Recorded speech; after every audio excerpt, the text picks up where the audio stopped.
السلام علیکم ورحمۃ اللہ وبرکاتہ۔ آج کے خطبے کا عنوان ہے آگے بڑھو۔ الحمدللہ والصلاۃ والسلام علی رسول اللہ، اما بعد، یقیناً تمام تعریفیں اللہ کے لیے ہیں۔ بہت زیادہ برکتوں والی تعریفات اللہ کے لیے ہیں، جس نے نیکیوں اور اچھے کاموں کے لیے بڑھ چڑھ کر حصہ لینے کی ترغیب دلائی۔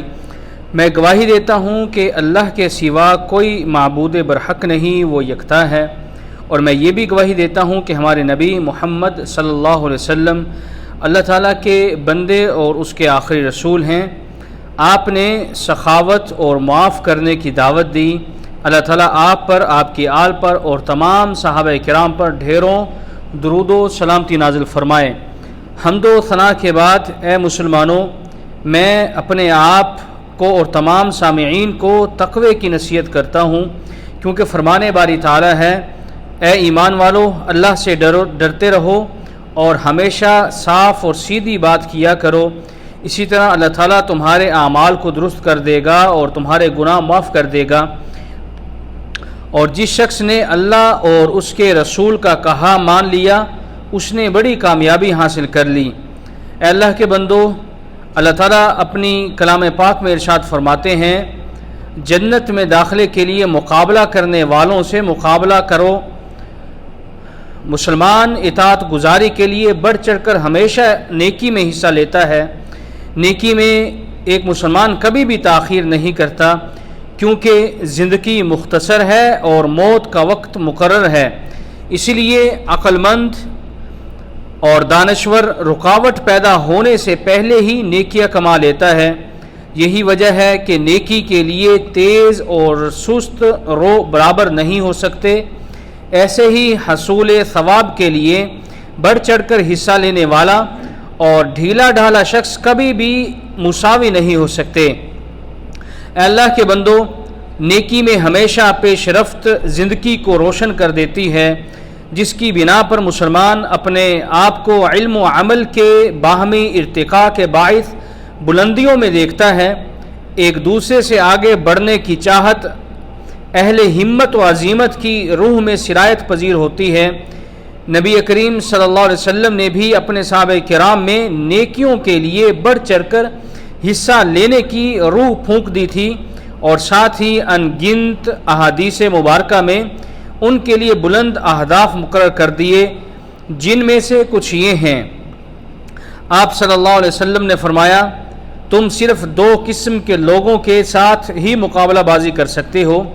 ایک وہ آدمی جسے اللہ تعالیٰ قرآن کی نعمت سے نوازے، پھر وہ دن رات قرآن پر عمل کرتے ہوئے اس پر عمل کرے، اس کی تلاوت کرے۔ اسے دیکھ کر ایک آدمی کہے، اللہ تعالیٰ مجھ پر بھی ایسی ہی نوازش کر دے جیسی اس شخص پر کی ہے، تو میں بھی وہی کروں گا جو وہ کرتا ہے۔ اور ایک آدمی جسے اللہ تعالیٰ نے دولت سے نوازا ہے، جسے وہ اللہ کی راہ میں دن رات خرچ کرتا ہے، تو ایک آدمی اس کے بارے میں بھی ویسے ہی خیالات رکھے۔ یعنی ان دونوں لوگوں کے ساتھ مقابلہ کیا جا سکتا ہے۔ اسی طرح نبی اکرم صلی اللہ علیہ وسلم نے فرمایا، جو شخص 10 آیات کا قیام کرے وہ غافلوں میں شمار نہیں ہوتا، اور جو 1000 آیات کا قیام کرے اسے اللہ تعالیٰ ان لوگوں میں شامل کر لیتا ہے جنہیں نیکیوں کا ثواب خزانوں کی شکل میں ملے گا۔ اسی طرح اے مسلمانوں، نبی اکرم صلی اللہ علیہ وسلم نے ایسے ہی پہلی صف پانے کے لیے بھی ترغیب دلائی اور فرمایا، اگر لوگوں کو پہلی صف کا ثواب حاصل کرنے کے لیے قرآن اندازی بھی کرنی پڑے تو وہ کر گزریں۔ اگر انہیں اول وقت میں نماز کی ادائیگی کا ثواب پتہ چل جائے تو اس میں بھی بڑھ چڑھ کر یہ لوگ حصہ لیں۔ رواہ البخاری۔ صحابہ کرام اور سلف صالحین کی زندگی میں مثبت مقابلہ بازی کی فضا خوب ٹھاٹھے مارتی تھی۔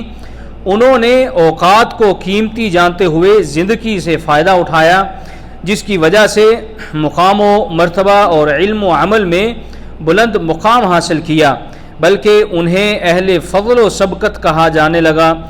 فرمان نبوی صلی اللہ علیہ وسلم ہے، میری امت میں سے جنت میں 70,000 افراد بغیر حساب کتاب کے داخل ہوں گے۔ ایک آدمی نے فوراً کہا، اللہ کے رسول، اللہ سے دعا کیجئے کہ مجھے بھی اللہ تعالیٰ ان 70,000 لوگوں میں شامل کر دے۔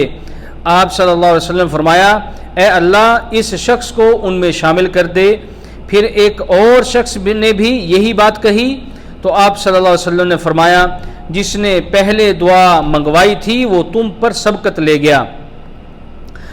اے اللہ کے بندو، رسول اللہ صلی اللہ علیہ وسلم نے اپنے صحابہ کرام کی تربیت ہی نیکی، بھلائی اور اطاعت گزاری کے لیے مقابلہ بازی پر کی۔ چنانچہ ایک آدمی نبی اکرم صلی اللہ علیہ وسلم کے پاس آئے اور عرض کیا، اہل مال و ثروت بلند درجات اور دائمی نعمتوں کو لے اڑے ہیں، وہ نمازیں بھی پڑھتے ہیں جیسے ہم نمازیں پڑھتے ہیں، وہ روزے بھی رکھتے ہیں جیسے ہم روزے رکھتے ہیں، لیکن ان کے پاس ہم سے زیادہ مال ہے۔ تو آپ صلی اللہ علیہ وسلم نے فرمایا، کیا میں تمہیں ایسا عمل نہ بتلاؤں کہ اگر تم اسے اپنا لو تو تم ان سخیوں سے بھی آگے نکل جاؤ یا ان کے برابر ہو جاؤ اور تمہارے برابر کوئی نہ ہو سکے، تم ہی اپنے ارد گرد لوگوں میں بہترین قرار پاؤ، الا یہ کہ کوئی شخص تمہارے جیسا عمل کرنے لگے۔ پھر آپ صلی اللہ علیہ وسلم نے فرمایا، ہر نماز کے بعد تسبیح کیا کرو۔ اے اللہ کے بندو، مقابلہ بازی کا اثر آخرت میں ظاہر ہونے کے بعد جنت تک ساتھ رہے گا۔ چنانچہ قرآن پڑھنے والے جنتی قرآن کی تلاوت کریں گے، اتنے ہی درجات بلند ہو جائیں گے، اور قرآن والے کو کہا جائے گا کہ پڑھتا جا اور جنت کی سیڑھیاں چڑھتا جا، ایسے ٹھہر ٹھہر کر پڑھ جیسے تو دنیا میں پڑھا کرتا تھا، جہاں تم آخری آیت ختم کرو گے وہی تمہارا مقام ہوگا۔ امام ترمذی نے اس حدیث کو حسن صحیح کہا ہے۔ اے اللہ کے بندو، ایسے مثبت مقابلوں کی فضا میں برتری آشکار ہوتی ہے، خواب حقیقت بنتے ہیں، خوشحالی اور کامیابیوں میں اضافہ ہوتا ہے، مسلمان کو کڑوے گھونٹ بھی میٹھے لگتے ہیں، ناممکن بھی ممکن بن جاتا ہے، سب رکاوٹوں کو بچھاڑ دیا جاتا ہے، سچی اور سچی نیت کی موجودگی میں مناسبت انسان کو بلند مقام پر لے جاتی ہے، یعنی کوشش، نیکی میں بڑھنے کی کوشش انسان کو بلند مقام پر لے جاتی ہے، بشرطے کہ اعمال ضائع کرنے والے اسباب سے لوگ اپنے دلوں کو پاک رکھیں۔ اے اللہ کے بندو، مسابقتی روح ناپید ہونے کی صورت میں پوری امت تباہی و بربادی میں تبدیل ہو جاتی ہے، سب پر غیر ذمہ داری اور کاہلی کا راج ہوتا ہے، بے روزگاری میں اضافہ ہوتا ہے اور ایک تھکی ہاری نسل پیدا ہوتی ہے۔ اللہ کے بندو، جبکہ اس کے برعکس اسلام نے مذموم مسابقت سے بھی منع فرمایا، جس کی بنیاد دنیا داری اور خواہش پرستی پر ہوتی ہے۔ چنانچہ نبی اکرم صلی اللہ علیہ وسلم نے فرمایا، مجھے تمہارے بارے میں غربت کا اندیشہ نہیں، مجھے ڈر ہے کہ کہیں تم پر دنیا سابقہ لوگوں کی طرح کھول نہ دی جائے، پھر تم بھی انہی کی روش اختیار کرتے ہوئے دنیا پر ٹوٹ پڑو اور یہ تمہیں انہی لوگوں کی طرح ہلا کر دے گا۔ امام وہیب بن الورد فرماتے ہیں، اگر تم کسی دوسرے سے اللہ کی طرف زیادہ سبقت لے سکتے ہو تو ضرور لو۔ اسی طرح امام حسن بصری رحمہ اللہ کہا کرتے تھے، جو دین کے معاملے میں تمہارا مقابلہ کرے تو تم اس سے آگے بڑھو، اور جو دنیا کے بارے میں مقابلہ کرے اسے اس کے حال پر چھوڑ دو۔ اے اللہ کے بندو، فرمانے باری تعالیٰ ہے، اپنے رب کی بخشش اور ایسی جنت کے حصول کے لیے بڑھ چڑھ کر حصہ لو جس کی چوڑائی آسمانوں و زمین کے برابر ہے، اور ایسی جنت کو متقین کے لیے تیار کیا گیا ہے۔ اللہ تعالیٰ مزید ایک اور مقام پر ارشاد فرماتے ہیں، اپنے رب کی مغفرت اور جنت کی طرف دوڑتے چلے آؤ جس کی چوڑائی آسمان و زمین کے برابر ہے، جنہیں اللہ اور اس کے رسولوں پر ایمان لانے والوں کے لیے تیار کیا گیا ہے۔ یہ اللہ کا فضل ہے کہ جسے چاہے دیتا ہے، اور اللہ عظمت اور فضیلت والا ہے۔ اللہ تعالیٰ میرے لیے اور آپ سب کے لیے قرآن مجید کو خیر و برکت والا بنائے، مجھے اور آپ سب کو اس ذکر حکیم سے مستفید ہونے کی توفیق عطا فرمائے، اور اپنی توفیق سے ہمیں نیکیوں پر ایک دوسرے پر سبقت لینے کی قوت بھی عطا فرمائے۔ سبحان ربک رب العزت عما یصفون وسلام علی المرسلین والحمد للہ رب العالمین۔